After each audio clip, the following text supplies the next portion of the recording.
Now let me ask you a question tonight. Who is the person in your life that you think it's impossible for them to be converted? I want to tell you something. It is impossible. It is as impossible for that person to be converted as it is for a 90-year-old barren woman to have a child. That's what God's saying to you when he calls every Christian Isaac. He says, yes, you'll laugh the laugh of unbelief because it's impossible for them to ever be converted. But what's he say? Is anything too difficult for the Lord? Specifically in connection with the conversion, supernatural birth of people. He wants you to lay hold of this. Is anything too difficult for the Lord? I'm telling you this, God says. I'm telling you, every time you see a Christian, realize it. Realize it. You want to laugh the laugh of unbelief? You feel like that inside? This can never happen. It's gone on for so many years, Lord. It's impossible. Yes, it's impossible. But is anything too difficult for God? Beloved, we have every encouragement to ask God for the impossible. Well, how do I know I'm not asking God for too much? How do I know they're one of the elect? I mean, how do I know that I'm not presuming, and asking too much from God?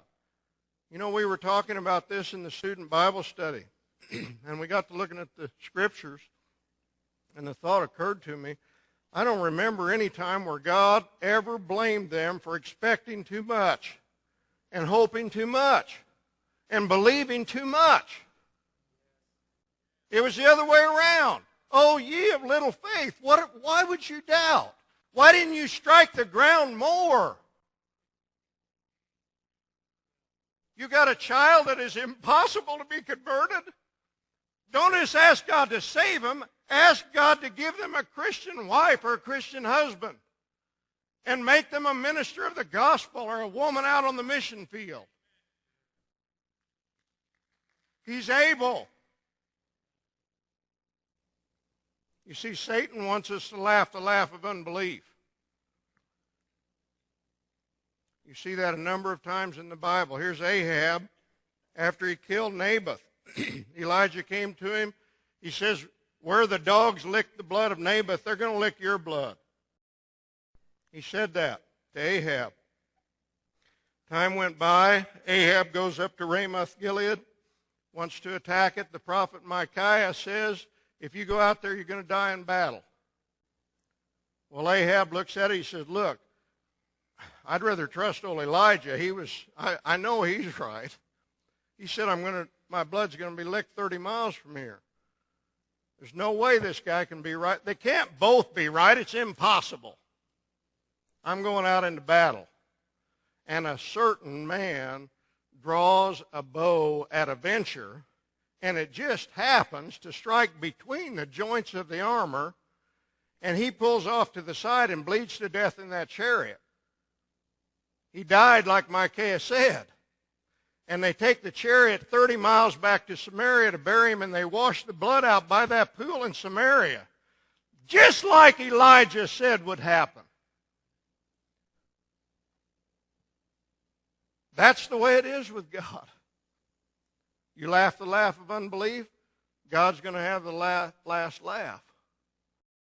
We're used to this. We know what Paul was like as an apostle. You look at that Saul, going down the road, breathing out threatenings and slaughter, hating Christians, holding Stephen's garments. Well, can you imagine what it looks like to see somebody stoned to death?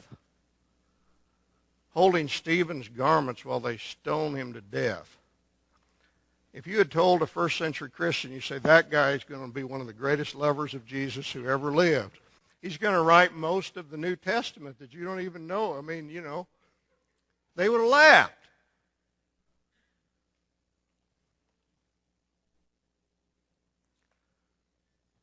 If I had told the families of many of you sitting here tonight, if I'd come to them a year ago or 2 years ago and said, you know what he's going to be doing? He's going to be attending this conference. He's going to be a Christian singing praises to God, attending this. He's going to be free from drugs, free from alcohol, free from addiction to pornography. All of those things are going to be true, and he's going to be sitting in a Christian meeting. I know of some atheists here. They were atheists 6 months or a year ago or 2 years ago, and they're here tonight singing praises to God. If you had told your family that, they would have laughed. If I had told you that, you would have laughed. It's impossible.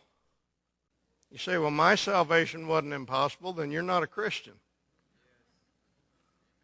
To see the face of somebody that a few weeks before was a child of the devil, and their face is radiant with the joy of the Lord. I mean, that is a reward that is unspeakable. Oh, we are so saturated with unbelief. I am so saturated with unbelief. What more can he say than to you he had said? What more can he do for us?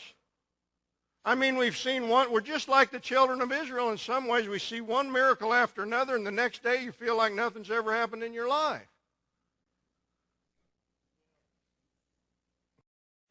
Every Christian is an emblem of the fact that God is more powerful than all the forces of hell.